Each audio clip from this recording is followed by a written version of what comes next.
Lord is speaking. Said, I tell you, do not worry about your life, what you will eat or drink, or about your body or what you will wear. Who of you by worrying can add a single hour to his life? And why do you worry about your clothes? Oh, you have little faith on me? So do not worry, saying, what shall we eat, or what shall we drink, or what shall we wear? But seek first his kingdom and his righteousness, and all the things will be given to you as well. Therefore do not worry about tomorrow, for tomorrow will worry about itself. Each day has enough trouble of its own. And then in Philippians 4, do not be anxious about anything, but in everything by prayers and petitions with thanksgiving present your request to God, and the peace of God, which transcends all the understanding, will guard your heart and your mind. God said very plainly and very repeatedly, do not worry. I am of the opinion that if Lord says not to do something, He has our best interest at heart.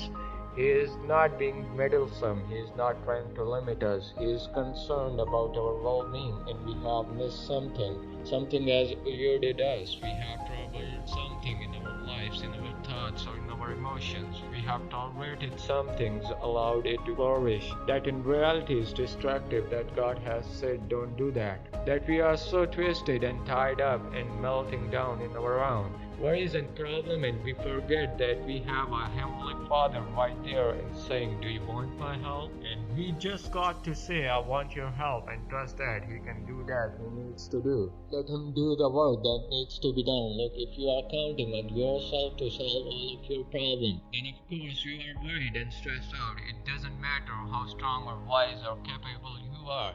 It doesn't matter how much wealth or influences you have.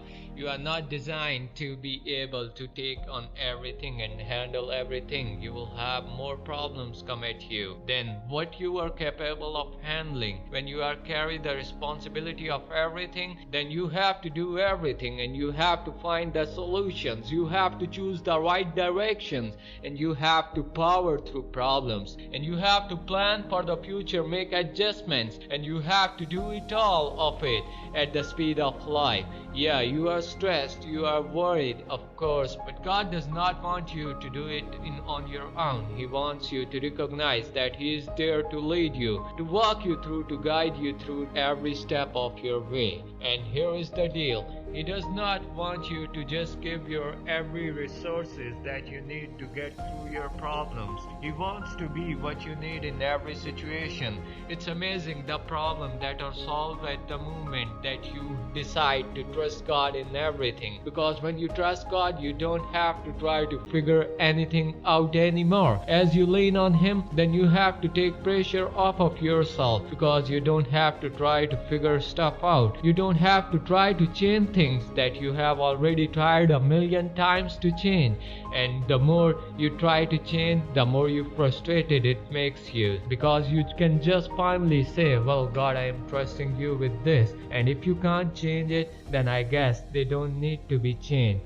The only way you can learn to stop worrying and stop trying to figure things out, stop being jealous of what other people have. I just honestly think that in addition to studying the Word, I think that we just have to try it. God has the best solution for all of our problems. He sees and knows everything. He sees the future. He understands every angle of what is going on in your life. He understands how many people are viewing it and perceiving it. He sees the best solution to your problems. He is incredibly wise. When I worry, I am basically saying I am afraid that my life is not going to be that the way that I want it to be. But when I trust that God has the best solution, I am saying, God, I believe that you have the best way for me, even if it is not the path that I choose or that I came up with. And we can trust that if we follow God, if we trust Him, He will give us every resources that we need every step of the way, and that at the end He can turn that into something wonderful and beautiful. And let me tell you, if you have someone who loves you enough and who is strong enough and who has the best solution for you, So what do you have to worry about? See, the reason that worry exists so often is because we just think it's normal.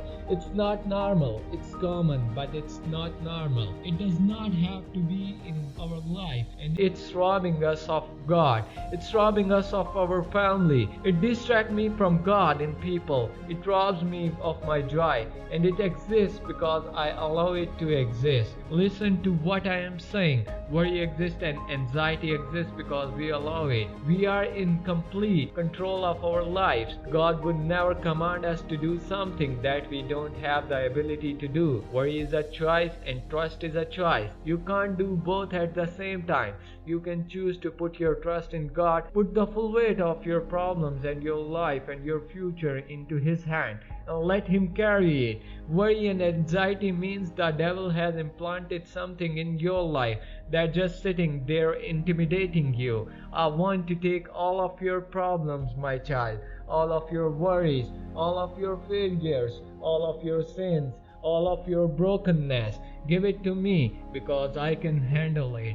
And the truth is only I can handle it. God bless you. Like the video if you believe this message contains something that will help manifest abundance in your life.